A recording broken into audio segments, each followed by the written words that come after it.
अर्थ पंचविशो अध्याय 25वां अध्याय।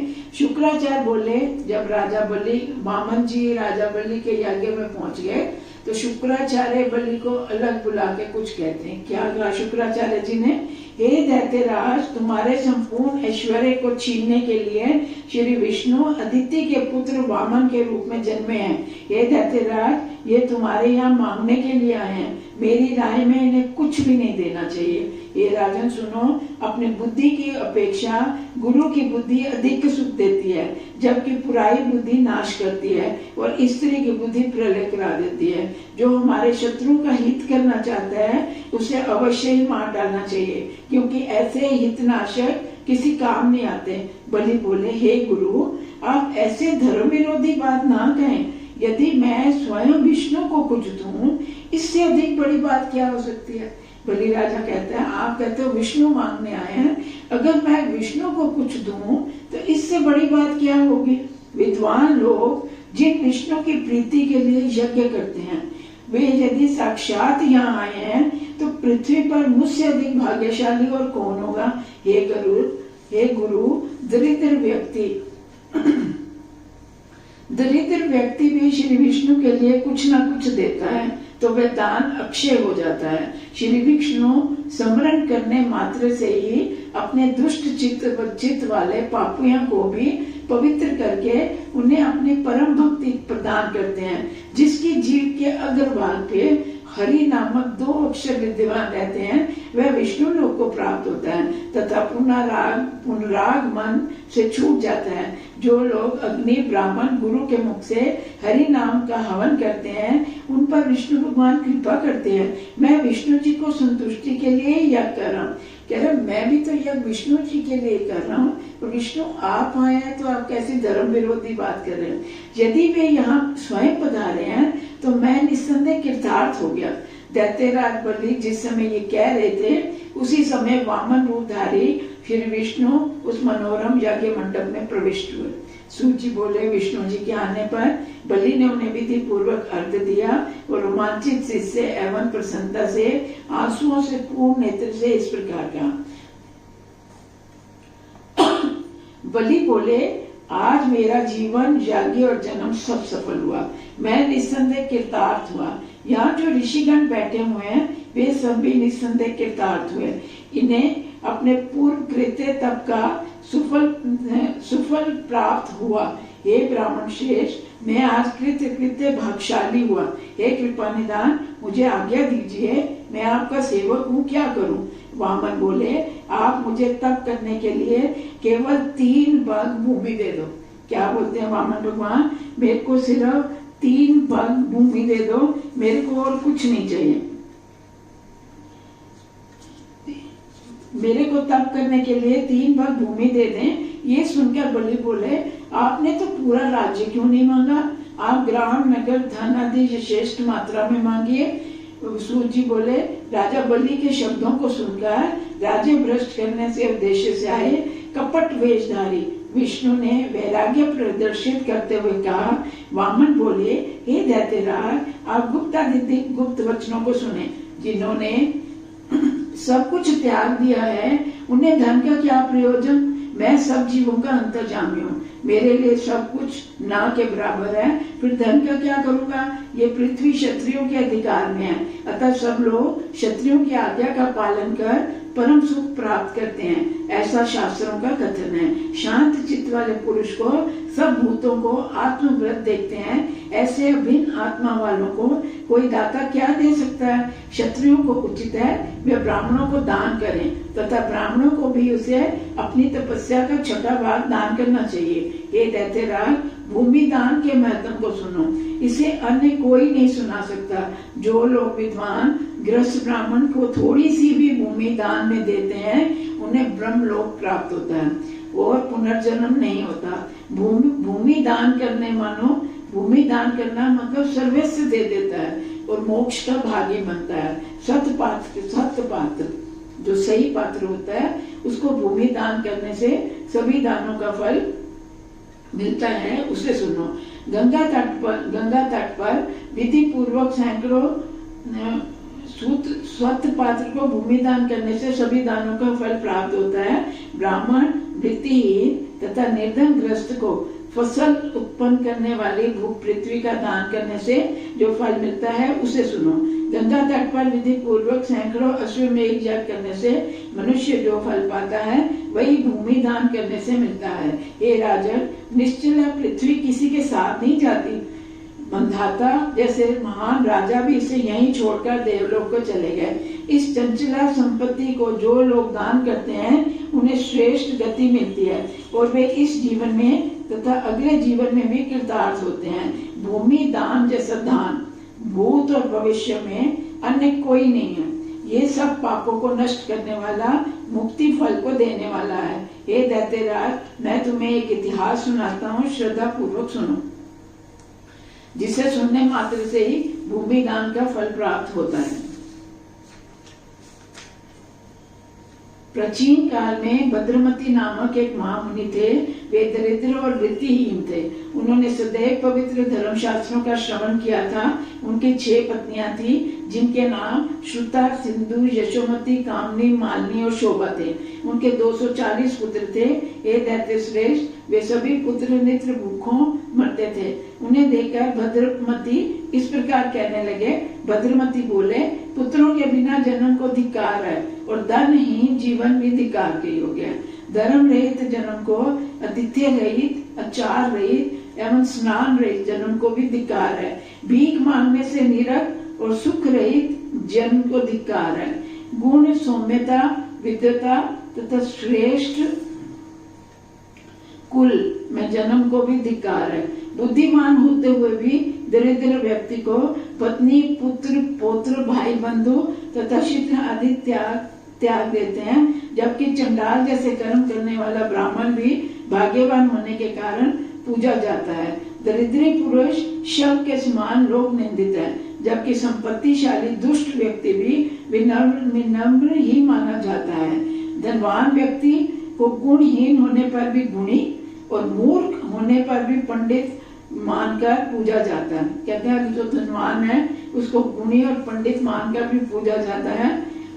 इसमें कोई संदेह नहीं। दरिद्रता के दुख से भी अधिक दुखदायी है आशा। आशावादी पुरुष को अधिक दुख भोगना पड़ता है। जो लोग आशा के दास हैं वे मनुष्य सबके दास है। सब शास्त्रों के ज्ञाता भी यदि दरिद्र हो तो वह गूंगे समान बना रहता है। अकिंचनता रूपी महाग्राह के घसे हुए कौन छुड़ा सकता है? अरे सभी दुखों से दरिद्रता का दुख सबसे बड़ा दुख है। जिसके घर में पुत्र और स्त्रियों की संख्या अधिक हो उसके लिए तो वह अत्यंत दुखदायी है। ये कहकर वे सब शास्त्रों के ज्ञाता भद्रमती ब्राह्मण ऐश्वर्यदायक धर्म को करने का विचार करने लगे। उसने सोचा, भूमि दान सब दानों से उत्तम है। इसके द्वारा परम धर्म और समस्त कामनाओं की पूर्ति का फल प्राप्त होता है। दानों में उत्तम दान भूमि दान ही है, जिसे देने से मनुष्य की अभिलाषाएं पूरी हो जाती हैं। ये सोच बुद्धिमान भद्रमती अपने परिवार के साथ कौशंबी नामक नगरी में गया। वहां वह सुघोष नामक संपत्तिशाली ब्राह्मण के यहाँ पहुंचा। उससे 5 हाथ भूमि देने को मांग की। सुघोष बड़ा धर्मात्मा था। अपने कुटुंबी ब्राह्मण को देखकर बड़ा प्रसन्न हुआ और यथाविधि सम्मान करने के बाद इस प्रकार बोला, हे भद्रमते, मैं कृतार्थ हुआ, मेरा जीवन सफल हुआ, मेरा कुल निष्पाप हुआ। हे सुब्रत, आपके अनुग्रह से ये सब हुआ है। ये कहकर धर्मात्मा सुघोष ने सत्कार के बाद उसे 5 हाथ भूमि दान में दे दी। पृथ्वी भगवान विष्णु की है। ये पवित्र पृथ्वी उन्हीं के द्वारा पालित है। पृथ्वी दान करने से भगवान जनार्दन मुझ पर प्रसन्न हो। इस मंत्र द्वारा भगवान विष्णु की अर्चना करते हुए ब्राह्मण श्रेष्ठ सुघोष ने भद्रमती को पृथ्वी दान कर दी। उस भूमि दान के प्रभाव से सुघोष अपनी करोड़ों पीढ़ियों के साथ विष्णु लोक को गया, जहाँ कोई शोक नहीं था। तदुपरांत भद्रमती ने दान में प्राप्त यह भूमि अपने कुटुंबी ब्राह्मण को दी।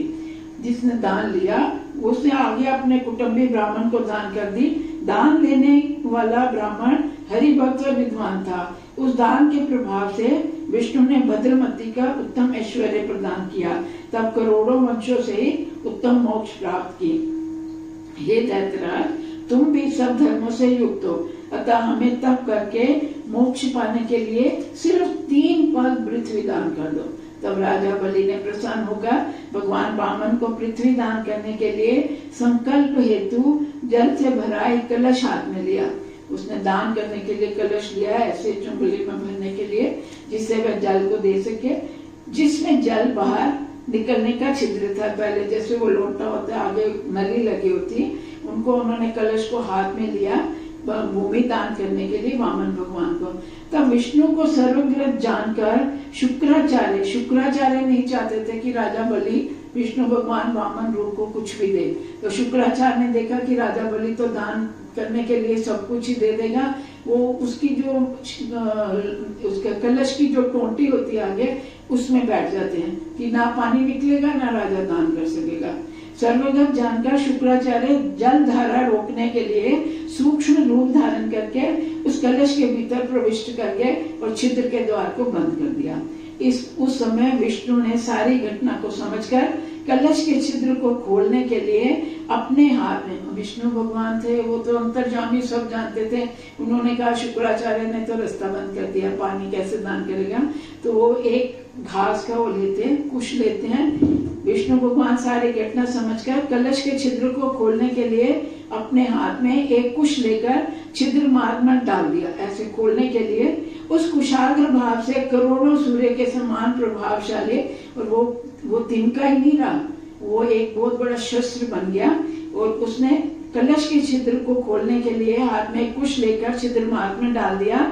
वह उस कुशाग्र भाग के करोड़ों सूर्यों के समान प्रभावशाली महाशस्त्र बनकर उसने शुक्राचार्य की आंख ही फोड़ दी। शुक्राचार्य जो छोटे रूप में थे, भगवान ने कुश डाला जो शस्त्र बन गया, शुक्राचार्य की आंख ही फोड़ दी। आज तक शुक्राचार्य एक ही आंख, उनकी आंख फूटी हुई।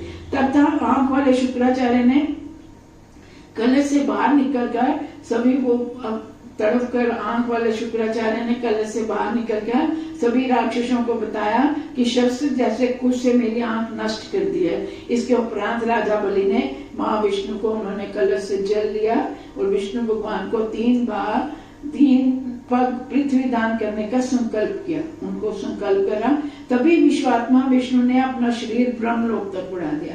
जैसे ही वो दान करने लगे, संकल्प करने लगे, तो वो छोटे से वामन भगवान ने अपना विराट रूप धारण कर लिया, उसको विष्णु लोक तक बढ़ा दिया। उन्होंने अपने 2 पांव में ही संपूर्ण पृथ्वी को नाप लिया। 2 पागी थे जिसमें उन्होंने सब कुछ नाप लिया। उस विराट रूपधारी विष्णु का शरीर ब्रह्मांड के अंत तक फैला था। संपूर्ण ब्राह्मण मानो पांव के अंगूठे आकर 2 भाग में बंट गया। अंगूठे के उस मध्य भाग में ब्रह्म सलिल की अनेक धाराएं फूट पड़ी। उस लोक पालक निर्मल जन ने विष्णु के चरणों का प्रक्षालन किया और ब्रह्म सलिल धारा के रूप में आगे बह चला। उस जल ने ब्रह्मा आदि देवताओं को पवित्र करने वाले सप्त ऋषियों आदियों की पूजा की। फिर वह सुमेरु पर्वत के ऊपर जा पहुंचा। उस अद्भुत दृश्य को देखकर ब्रह्मा आदि देवता, ऋषि मुनि प्रसन्न और आश्चर्यचकित रह गए। ब्रह्मा आदि देवताओं ने कहा, हे परेश, हे परमात्मा स्वरूप, हे परम महम अनंत मूर्ति, आपको नमस्कार है। हे ब्रह्मात्मा, हे ब्रह्म परमात्मा बुद्धि, कर्मशील, परात्म रूप, परात्पर, अखिल रूप वाले, आपको नमस्कार है। हे परेश, परमानंद, परमात्म, परात्पर, सनातन, जगत मूर्ति, प्रमाणातीत, आपको नमस्कार है। हे विश्व चक्षु, आप विश्व बाहु, विश्व शिशिर और विश्व गमन है, आपको नमस्कार है। इस प्रकार ब्रह्मा आदि देवताओं ने महाविष्णु की स्तुति की। तब श्री विष्णु ने आप सबको अपना अपना पद देकर प्रसन्नता एवं अभय दान किया। फिर माधव ने राजा बलि को बांधकर रसातल में भेज दिया और समस्त भक्तों से युक्त निवास प्रदान किया। ऋषि बोले, महाविष्णु ने बलि को सर्वयुक्त रसातल में क्या क्या भोज्य पदार्थ दिए।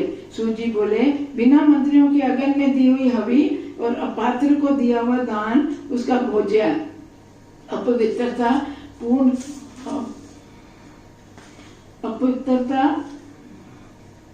पूर्वक ही दी गई हवि और ऐसे ही कर्म और कर्म और पुण्य राजा बलि को पहुंचते हैं। इस प्रकार विष्णु ने राजा बलि को राक्षसों से रसातल में पहुंचाया और देवताओं को उत्तम स्वर्ग लोक दिया। देवताओं द्वारा अर्चित, महर्षियों द्वारा स्तुति किए गए तथा गंधर्वों द्वारा गाए गए भगवान विष्णु ने पुनः वामन रूप धारण, सब पृथ्वी दान ले ली, सारे सब नाप लिया अपने 3 पद में, ये तो फिर अपने वामन रूप में आ गए। ये देखकर ब्रह्मादि देव मुनियों ने एक दूसरे को हंसते हुए पुरुषोत्तम भगवान को प्रणाम किया। सर्वभूतात्मक विष्णु भगवान वामन का रूप धारण कर अखिल भुवन को मोहित करते हुए तपस्या करने के लिए वन को चले गए। विष्णु के चरणों में उत्पन्न गंगा का ऐसा प्रभाव है कि वे स्मरण करने मात्र से ही सब पापों को नष्ट कर देती है। हे राजन, गंगा सब पापों में निश्चित रूप से नष्ट करती है। केश, हड्डी, नख, दांत, भस्म आदि भी गंगा के स्पर्श से श्रेष्ठ गति को प्राप्त होते हैं। हे राजन, मनुष्य जिस मृत व्यक्ति की हड्डियां और भस्म गंगा में डालते हैं और वे यदि महापापी भी है तो भी परम पद को प्राप्त होता है। हे राजन सुनो, गंगा पाप नाशनी है। गंगा जल की मात्र 1 बूंद का सेवन करने से भी नरक का पाप दूर हो जाता है। ये राजन, मुनियों ने जो भी पाप कहे हैं वे सब गंगा की 1 बूंद के अभिषेक से ही नष्ट हो जाते हैं। जो लोग इस अध्याय को सुनते हैं अथवा देवालय में बैठकर बांचते हैं, सहस्रों अश्वमेध यज्ञों का फल उनको प्राप्त होता है। इति श्री पद्म पुराणे कार्तिक मास महात्म के अंतर्गत गंगा प्रादुर्भाव नामक 25वां अध्याय समाप्त हुआ। बोल श्री कृष्ण बलदेव की जय। अध्याय 26वां अध्याय। सूत जी बोले, भगीरथ के वंश में सुदास नामक एक महाबली राजा हुआ। उसका पुत्र मित्र से तीनों लोगों में प्रसिद्ध था। वशिष्ठ ऋषि के शाप से राजा सुदास को राक्षस शरीर मिला। तत्पश्चात गंगा जल की बूंद से अभिषेक से वह विमुक्त हुआ। ऋषि बोले, राजा सुदास को वशिष्ठ जी ने शाप क्यों दिया? वह गंगा जल के अभिषेक से विमुक्त कैसे हुआ? हे सूत जी, ये सब कथा में बताइए, क्योंकि गंगा कहने सुनने वालों का पाप ही नष्ट हो जाता है। सूत जी बोले, राजा सुदास सब धर्मों का ज्ञाता, सर्वज्ञ, गुणी और पवित्र था। जब धर्म पूर्वक पृथ्वी पर शासन करता था, जिस प्रकार राजा सगर ने 7 समुद्रों युक्त पृथ्वी की रक्षा की थी, उसी प्रकार उसने भी धर्म विरोधियों से पृथ्वी की विधि पूर्वक रक्षा की।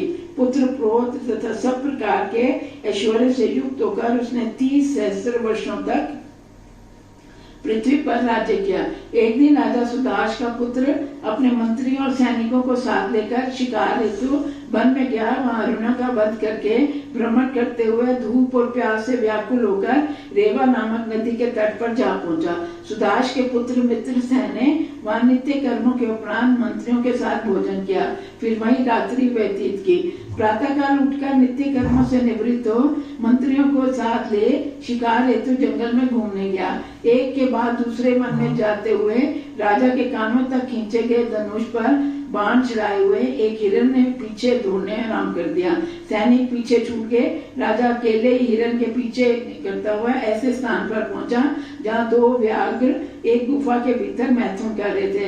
राजा हिरण को छोड़कर उन व्याघ्रों के सामने जा पहुंचा। फिर उसने मंत्र पढ़कर छोड़े हुए अपने उस बाण से व्याघ्री को मार दिया, मतलब शेरनी को मार दिया। मरने पर वह व्याघ्री राक्षस का रूप धारण करके भयंकर घोष करती हुई 30 योजन क्षेत्र के बाहर जा गिरी। राक्षसी को गिरता हुआ देखकर वह व्याघ्र रूपी राक्षस ने कहा, मैं इसका बदला लूंगा। इसके बाद वह अंतर ध्यान हो गया। राजा भयभीत होकर वहां से लौट कर पड़ा और अपनी सेना में जा मिला। उसने अपने मंत्रियों से सारी घटना कह सुनाई, फिर अपने नगर को लौट आया। वहां आकर समस्त अलंकारों से युक्त राजा धर्म पूर्वक पृथ्वी पर शासन करने लगा, परंतु उसका हृदय सशक्ति बना ही रहता था। बहुत समय बीत जाने पर उसने वशिष्ठ आदि ऋषियों के साथ लेकर अश्वमेध यज्ञ किया। ब्रह्मादि देवताओं को तथा विधि हवि प्रदान कर यज्ञ समाप्त होने के बाद वशिष्ठ मुनि स्नान करने के लिए चले गए। इसी बीच राजा द्वारा बाधित वह राक्षस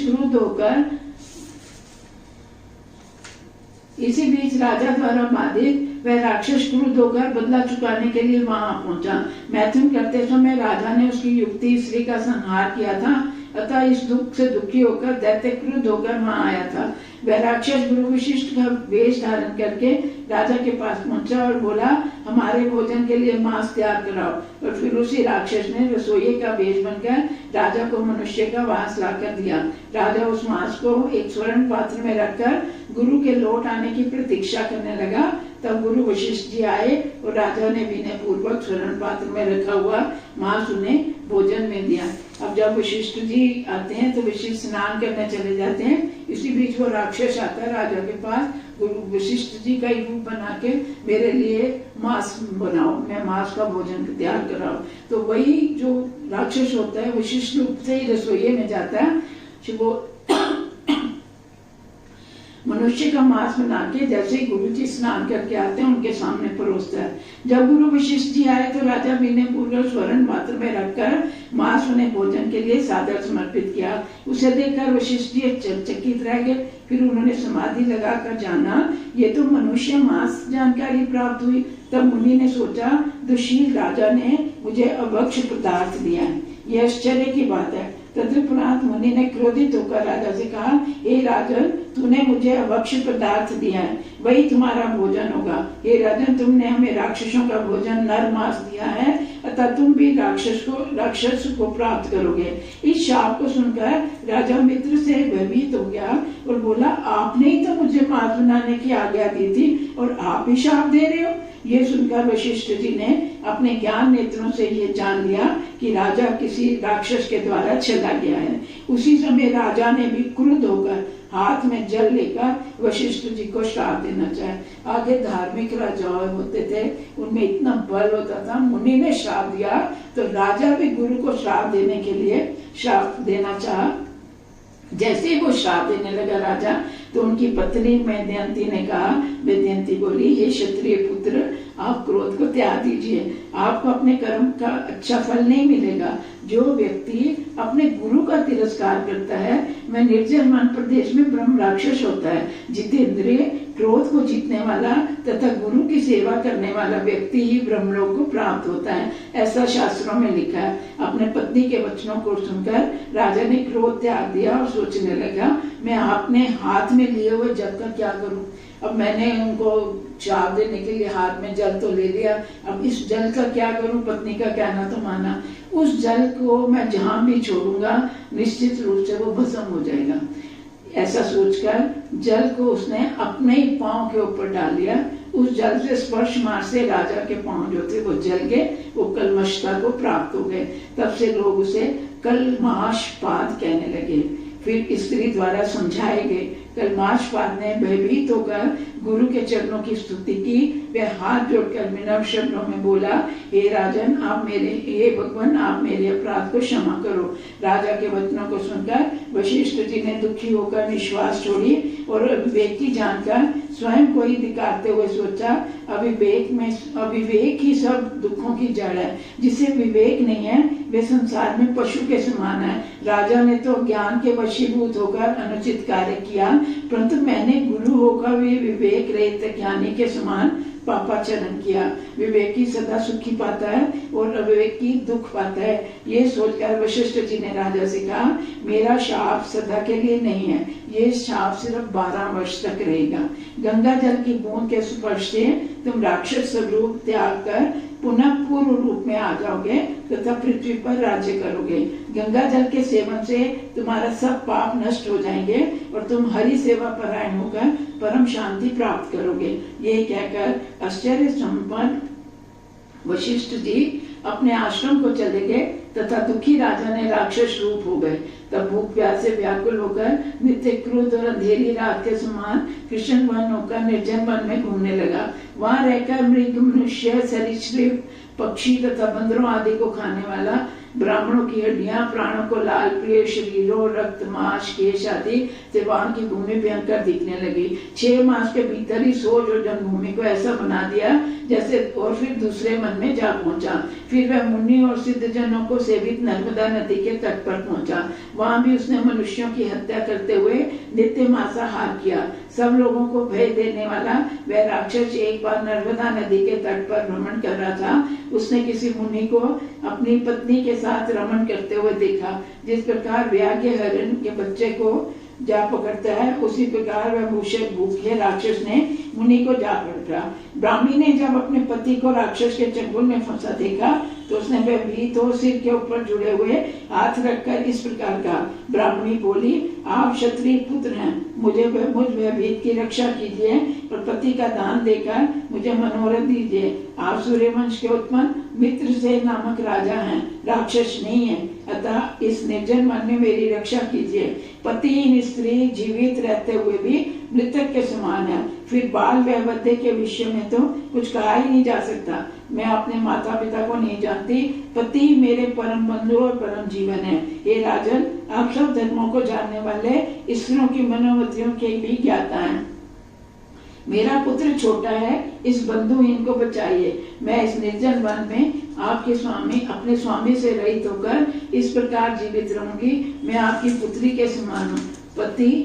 पति दान देकर मेरी रक्षा कीजिए। हे महाप्राज्ञ, प्राण दान देकर संसार में कोई दान नहीं है, अतः मुझे प्राण दान दीजिए। ये कहकर वह राक्षस के पांव पर गिर पड़ी और बोली, मैं आपकी पुत्री हूँ, पति दान देकर मेरी रक्षा कीजिए। ब्राह्मणी द्वारा इस प्रकार प्रार्थना किए जाने पर उस राक्षस ने ब्राह्मण को ऐसा खा लिया जैसे व्याघ्र हरनी के बच्चे को जबरदस्ती खा जाता है। तब उसकी पतिव्रता पत्नी ने अत्यधिक विलाप करते हुए पहले से ही शापग्रस्त राजा तो पहले वशिष्ठ के शाप से ही पिशाच बना, अब ब्राह्मण को खाने के बाद अब वो ब्राह्मणी भी श्रापग्रस्त राजा को श्राप दिया।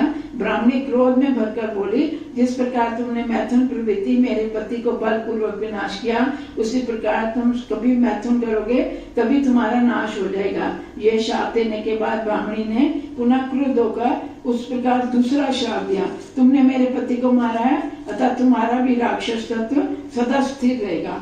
उन दोनों शापों को सुनकर राक्षस के मुंह से भी अंगार जैसे शब्द निकल पड़े। राक्षस बोले, हे दुष्टे, तूने मुझे 2 शाप क्यों दिए? एक अपराध के लिए कोई 2 शाप देना उचित है?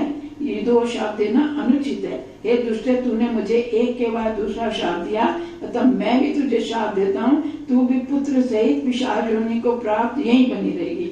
इसके उपरांत शाप देने से वे ब्राह्मणी भी पिशाचनी बन गई और उसका पुत्र भी पिशाच बनकर भूख से व्याकुल हो विलाप करने लगा। वे राक्षस और पिशाचनी उस निर्जन वन में चिल्लाते हुए घूमने लगे। एक दिन नर्मदा नदी के तट पर राक्षसों द्वारा सेवित एक वट वृक्ष के नीचे जा पहुंचे।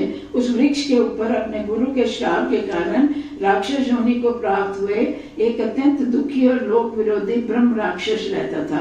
अपने वृक्ष के नीचे उस राक्षस और पिशाचनी को आया देखकर वह ब्रह्म राक्षस अत्यंत क्रुद्ध होकर बोला, मेरे जैसा ही रूप धरकर तुम दोनों यहाँ किस लिए आए हो?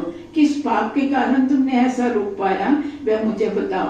तब सुदास ने ब्रह्म राक्षस को अपनी और ब्राह्मणी की सारी कथा कह सुनाई। इति श्री पद्म पुराण कार्तिक महात्म्य के अंतर्गत गंगा प्रस्ताव तथा मित्र सहु ज्ञान नामक 26वां अध्याय समाप्त हुआ।